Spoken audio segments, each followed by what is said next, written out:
Bom, vamos direto ao ponto. Boas-vindas a esta análise sobre o milênio épico da Roma Antiga. A história nos mostra aqui uma jornada simplesmente incrível, saindo de origens super humildes até a construção de um império colossal que, no fim das contas, acabou se fragmentando sob o próprio peso. A ideia hoje é mergulhar nesse tema e entender exatamente como essa máquina monumental engrenou e funcionava. Nossa rota passa por 5 pontos centrais que definiram tudo: as origens de Roma, a República e suas magistraturas, os conflitos e a expansão, o Império e a Pax Romana e, fechando o ciclo, a crise e a divisão. Então, vamos lá. Começando pela parte 1, as origens de Roma. O que é fascinante logo de cara é o contraste absoluto entre a imaginação e a realidade. Por um lado, a tradição traz aquele famoso mito heróico de Rômulo e Remo sendo criados por uma loba. É uma lenda de origem divina, grandiosa, perfeita, para justificar o destino de uma cidade que se tornaria o centro do mundo. Mas a realidade histórica era bem mais pé no chão. Roma surgiu, na verdade, a partir de pequenas comunidades agrícolas, os chamados vilarejos ou vilas, liderados por chefes de família poderosos conhecidos como patres. Foi a partir dessas raízes bem práticas que a monarquia romana se formou. Com o poder concentrado nas mãos dos reis e de um senado composto pelos descendentes desses patres, criou-se uma hierarquia social que não dava muita margem de manobra. No topo tínhamos os patrícios, que eram os donos das terras, logo abaixo os plebeus, que eram livres, mas não tinham poder político nenhum, e, na base de tudo, as pessoas escravizadas. Toda essa estrutura montou uma verdadeira panela de pressão social para o futuro. E isso nos leva direto à parte 2, a República e as magistraturas. Com o fim da monarquia, a sociedade tinha um grande desafio: como impedir que o poder absoluto caísse nas mãos de uma única pessoa novamente? A sacada genial foi fragmentar essa autoridade.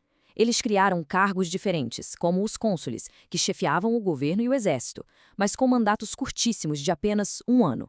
Tinha também os pretores, cuidando de toda a parte da justiça, e os censores, que além de fazer os censos, fiscalizavam a moralidade pública. Era basicamente um sistema antigo de freios de contrapesos muito bem amarrado. Avançando para a parte 3 do nosso roteiro, conflitos e expansão.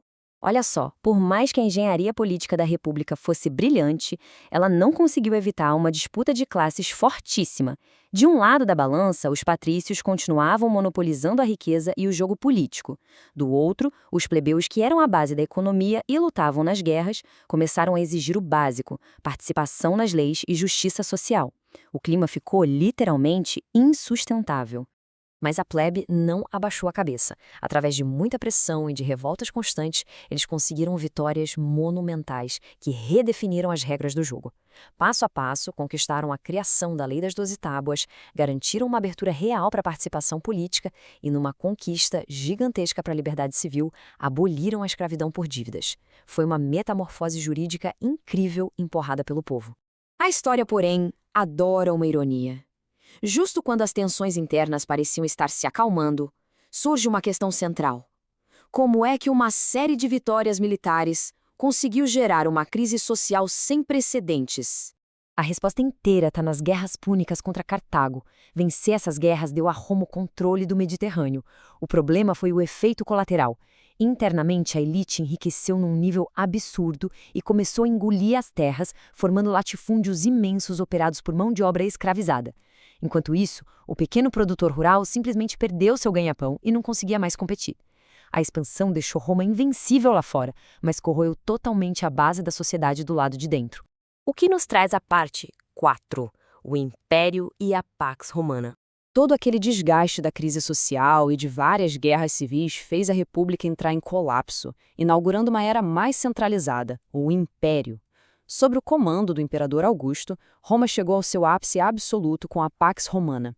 Foi um longo período de ouro, marcado por relativa paz interna, uma estabilidade política imensa, crescimento econômico, rotas comerciais bombando e um boom absurdo de infraestrutura, com novas cidades e estradas conectando tudo. E correndo em paralelo a esse auge material, aconteceu uma revolução cultural que viraria o Ocidente de cabeça para baixo: a ascensão do cristianismo. É impressionante acompanhar essa trajetória. Uma fé que começou sendo duramente perseguida, acabou conquistando a liberdade religiosa com o Édito de Milão, de Constantino. E o salto final foi ainda maior, tornando-se a religião oficial de todo o estado sob Teodósio. O centro do império abraçou a mesma crença que décadas antes tentava erradicar. Chegamos então à parte 5. Crise e divisão. Porque, claro, até os maiores impérios balançam. E a grande ironia aqui é que a maior glória de Roma se tornou a sua principal fraqueza. O tamanho colossal do território gerou uma bola de neve de problemas imensos. Estamos falando de crises econômicas superagudas, invasões bárbaras pressionando as fronteiras o tempo todo e, acima de tudo, uma máquina administrativa que simplesmente perdeu o controle, porque era impossível gerir um território desse tamanho sem a tecnologia moderna.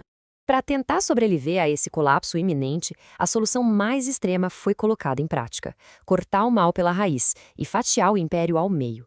A criação do Império Romano do Ocidente de um lado e do Império Romano do Oriente do outro foi a saída pragmática para tentar facilitar a administração e a defesa militar de um território que, como vimos, cresceu além da conta. Então, juntando todas as peças nesse mapa do tempo, dá para ver com muita clareza a jornada romana. A estrutura inteira começa sendo moldada na monarquia, tenta encontrar um respiro democrático na república, o que gera uma expansão gigante e culmina na força absoluta do império que floresce na Pax Romana antes de se fragmentar sob o próprio peso. E, para encerrar nossa análise, fica um questionamento fundamental. O colapso desse gigante nos faz pensar sobre os dias de hoje. O que realmente acontece com governos, nações ou até grandes empresas quando o ritmo desenfreado de expansão simplesmente atropela a capacidade de gerenciar o que foi conquistado? Fica aí a reflexão. Até a próxima!